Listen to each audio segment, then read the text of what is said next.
ತಾಯಿಯ ಮಮತೆಯ ಮಹಾಸಾಗರ. ಮಲೆನಾಡಿನ ದಟ್ಟ ಹಸಿರಿನ ನಡುವೆ ಅಡಗಿದ್ದ ಹಸಿರುವಾಣಿ ಎಂಬ ಪುಟ್ಟ ಹಳ್ಳಿ. ಅಲ್ಲಿನ ಬೆಟ್ಟಗುಡ್ಡಗಳ ಮೇಲೆ ಸೂರ್ಯನ ಕಿರಣಗಳು ಬೀಳುವ ಮೊದಲೇ ಶಾಂತಮ್ಮನ ದಿನಚರಿ ಆರಂಭವಾಗುತ್ತಿತ್ತು. ಆಕೆಯ ಬದುಕು ಹೂವಿನ ಹಾಸಿಗೆಯಾಗಿರಲಿಲ್ಲ, ಬದಲಿಗೆ ಮುಳ್ಳಿನ ಹಾದಿಯಾಗಿತ್ತು. ಹೋರಾಟದ ಆರಂಭ. ರವಿ ಕೇವಲ 5 ವರ್ಷವನಿದ್ದಾಗ ಆತನ ತಂದೆ ತೀರಿಕೊಂಡರು. ಅಂದಿನಿಂದ ಶಾಂತಮ್ಮಳಿಗೆ ಜಗತ್ತೇ ಶೂನ್ಯವಾಯಿತು. ಆದರೆ ತನ್ನ ಎದೆಯ ಮೇಲೆ ಮಲಗಿದ್ದ ಪುಟ್ಟ ರವಿಯ ಮುಖ ನೋಡಿದಾಗ ಆಕೆಗೆ ಎಲ್ಲಿಲ್ಲದ ಶಕ್ತಿ ಬಂದಿತ್ತು. ನನ್ನ ಮಗ ಅನಾಥನಾಗಬಾರದು, ಅವನಿಗೆ ತಂದೆಯ ಕೊರತೆ ತಿಳಿಯದಂತೆ ಸಾಕಿ ಸಲಹುತ್ತೇನೆ ಎಂದು ಮನಸ್ಸಿನಲ್ಲೇ ಶಪಥ ಮಾಡಿದಳು. ಶಾಂತಮ್ಮ ಊರಿನ ಶ್ರೀಮಂತ ಗೌಡರ ಮನೆಯಲ್ಲಿ ಮತ್ತು ಹೊಲದಲ್ಲಿ ಕೆಲಸಕ್ಕೆ ಸೇರಿದಳು. ಬೆಳಿಗ್ಗೆ 4 ಗಂಟೆಗೆ ಎದ್ದು ರೊಟ್ಟಿ ಸುಟ್ಟು ಮಗನಿಗೆ ತಿನ್ನಿಸಿ ಆತನನ್ನು ಶಾಲೆಗೆ ಕಳುಹಿಸಿ ತಾನು ಕೆಲಸಕ್ಕೆ ಓಡುತ್ತಿದ್ದಳು. ಮಧ್ಯಾಹ್ನದ ಉರಿ ಬಿಸಿಲಿನಲ್ಲಿ ಮೈ ಸುಡುತ್ತಿದ್ದರು. ಮಗನಿಗೆ ಒಂದು ಜೊತೆ ಹೊಸ ಬಟ್ಟೆ ಕೊಡಿಸಬೇಕೆಂಬ ಆಸೆ ಆಕೆಯ ಆಯಾಸನ್ನು ಮರೆಸುತ್ತಿತ್ತು. ಮರೆತ ಹಸಿವು, ಮೆರೆದ ಪ್ರೀತಿ. ಒಮ್ಮೆ ರವಿಗೆ ತೀವ್ರ ಜ್ವರ ಬಂದಿತ್ತು. ಹೊರಗೆ ವಿಪರೀತ ಮಳೆ. ಮನೆಯ ಮಾಡಿನಿಂದ ನೀರು ಸುರಿಯುತ್ತಿತ್ತು. ಶಾಂತಮ್ಮನ ಹತ್ತಿರ ಒಂದು ಕಾಸು ಇರಲಿಲ್ಲ. ಮಗ ಜ್ವರದ ತಾಪಕ್ಕೆ ನರಳುತ್ತಿದ್ದರೆ ಆಕೆ ಮಗನನ್ನು ಮಡಿಲಲ್ಲಿ ಹಾಕಿಕೊಂಡು ರಾತ್ರಿ ಇಡೀ ಅತ್ತಳು. ಬೆಳಗ್ಗೆ ಆಗುತ್ತಲೇ ತನ್ನ ಮೈಮೇಲಿದ್ದ ಬೆಳ್ಳಿಯ ಕಡಗಗಳನ್ನು ಮಾರಿ ಮಗನಿಗೆ ಮದ್ದು ತಂದಳು. ತಾನು ಅಂದು ಇಡೀ ದಿನ ಹಸಿವಿನಿಂದಿದ್ದರು. ಮಗ ಸ್ವಲ್ಪ ಗಂಜಿ ಕುಡಿದು ಕಣ್ಣು ಬಿಟ್ಟಾಗ ಆಕೆ ಅನುಭವಿಸಿದ ನೆಮ್ಮದಿ ಸ್ವರ್ಗಕ್ಕಿಂತ ಮಿಗಿಲಾಗಿತ್ತು. ರವಿ ಪ್ರಾಥಮಿಕ ಶಾಲೆ ಮುಗಿಸಿ ಹೈಸ್ಕೂಲಿಗೆ ಹೋಗುವಾಗ ಆತನಿಗೆ ಸೈಕಲ್ ಬೇಕಿತ್ತು. ಶಾಂತಮ್ಮ ತನ್ನ ರಾತ್ರಿಯ ನಿದ್ರೆಯನ್ನು ಮಾರಿ ಹತ್ತಿರದ ತೋಟದಲ್ಲಿ ಕಾವಲುಗಾರಳಾಗಿ ಕೆಲಸ ಮಾಡಿ ಹಣ ಉಳಿಸಿದಳು. ಮಗನಿಗೆ ಸೈಕಲ್ ತಂದು ಕೊಟ್ಟಾಗ ಆ ಮಗನ ಮುಖದಲ್ಲಿದ್ದ ನಗು ಆಕೆಯ ಎಲ್ಲ ನೋವಿಗೆ ಮದ್ದಾಗಿತ್ತು. ತ್ಯಾಗದ ಹಾದಿ. ಕಾಲೇಜು ದಿನಗಳು. ರವಿ ಬುದ್ಧಿವಂತನಾಗಿದ್ದ. ಪಟ್ಟಣದ ಕಾಲೇಜಿನಲ್ಲಿ ಸೀಟು ಸಿಕ್ಕಿತ್ತು. ಆದರೆ ಅಲ್ಲಿನ ಖರ್ಚು ವೆಚ್ಚಗಳು ಶಾಂತಮ್ಮನ ಕೈಮೀರಿದವು. ಆಗ ಶಾಂತಮ್ಮ ಮಾಡಿದ್ದೇನು ಗೊತ್ತೇ? ತನ್ನ ಪತಿಯ ನೆನಪಿನಂತಿದ್ದ ಹಳೆಯ ಮನೆಯ ಒಂದು ಭಾಗವನ್ನು ಮತ್ತು ತನ್ನ ಮೈಮೇಲಿದ್ದ ಒಂದು ಸಣ್ಣ ಚಿನ್ನದ ಸರವನ್ನು ಅಡವಿಟ್ಟಳು. ಪಟ್ಟಣದಲ್ಲಿ ರವಿ ಓದುತ್ತಿದ್ದಾಗ ಶಾಂತಮ್ಮ ಇಲ್ಲಿ ಒಣ ರೊಟ್ಟಿ ಮತ್ತು ನೀರು ಕುಡಿದು ಕಾಲ ಕಳೆಯುತ್ತಿದ್ದಳು. ಊರಿನವರು, ಶಾಂತಮ್ಮ ಯಾಕೆ ಎಷ್ಟು ಕಷ್ಟಪಡ್ತೀಯಾ?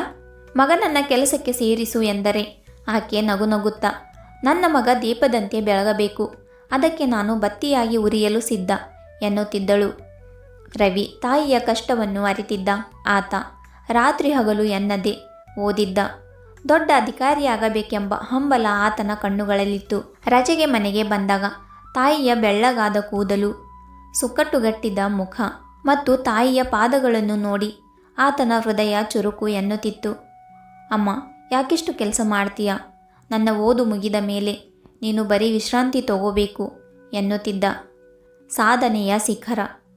ಕೆಲವು ವರ್ಷಗಳ ನಂತರ ರವಿ IAS ಪರೀಕ್ಷೆಯಲ್ಲಿ ಉತ್ತೀರ್ಣನಾದ. ಸುದ್ದಿ ಇಡೀ ಹಳ್ಳಿಗೆ ಹರಡಿತ್ತು. ಅಂದು ಶಾಂತಮ್ಮನ ಆನಂದಕ್ಕೆ ಪಾರವೇ ಇರಲಿಲ್ಲ. ಊರಿನ ಗೌಡರು, ಜನರು ಎಲ್ಲರೂ ಶಾಂತಮ್ಮನ ಪಾದಕ್ಕೆ ನಮಸ್ಕರಿಸಿದರು. ನಿಮ್ಮ ಮಗ ಕೇವಲ ನಿಮ್ಮ ಮಗನಲ್ಲ, ಈ ಊರಿನ ಹೆಮ್ಮೆ ಎಂದರು. ರವಿ ಜಿಲ್ಲಾಧಿಕಾರಿಯಾಗಿ ಅಧಿಕಾರ ಸ್ವೀಕರಿಸುವ ದಿನ ಬಂದಿತ್ತು. ಆತ ಅಮ್ಮನನ್ನು ದೊಡ್ಡ ಕಾರಿನಲ್ಲಿ ಕರೆದುಕೊಂಡು ಹೋದ.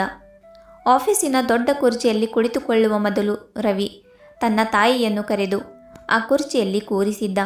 ಆಫೀಸಿನ ಎಲ್ಲ ಸಿಬ್ಬಂದಿಗಳ ಮುಂದೆ ಹೇಳಿದ್ದ, ಈ ಕುರ್ಚಿಯಲ್ಲಿ ಕುಳಿತುಕೊಳ್ಳುವ ಅರ್ಹತೆ ನನಗಿಂತ ಹೆಚ್ಚಾಗಿ ನನ್ನ ತಾಯಿಗಿದೆ. ಇವರ ತನ್ನ ಸುಖವನ್ನು ಸುಟ್ಟು ನನಗೆ ಬೆಳಕು ನೀಡಿದ್ದಾರೆ.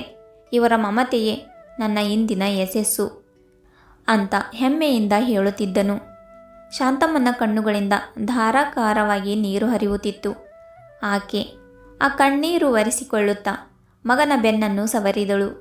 ಅದು ನೋವಿನ ಕಣ್ಣೀರಲ್ಲ, ದಶಕಗಳ ಕಾಲ ಪಟ್ಟ ಶ್ರಮ ಸಾರ್ಥಕವಾದ ಆನಂದ ಬಾಷ್ಪ. ರವಿ ಅಮ್ಮನನ್ನು ಪಟ್ಟಣಕ್ಕೆ ಕರೆದುಕೊಂಡು ಹೋದನು. ಅಲ್ಲಿ ಎಲ್ಲ ಸೌಕರ್ಯಗಳಿದ್ದವು. ಆದರೆ ಶಾಂತಮ್ಮಳಿಗೆ ಮಾತ್ರ ತನ್ನ ಹಳ್ಳಿಯ ಗುಡಿಸಲು ಮತ್ತು ಅಲ್ಲಿ ಮಗನೊಂದಿಗೆ ಕಳೆದ ದಿನಗಳೇ ನೆನಪಾಗುತ್ತಿದ್ದವು. ಒಂದು ದಿನ ರವಿ ದೊಡ್ಡ ಸಮಾರಂಭವೊಂದರಲ್ಲಿ ಭಾಷಣ ಮಾಡುತ್ತಿದ್ದ.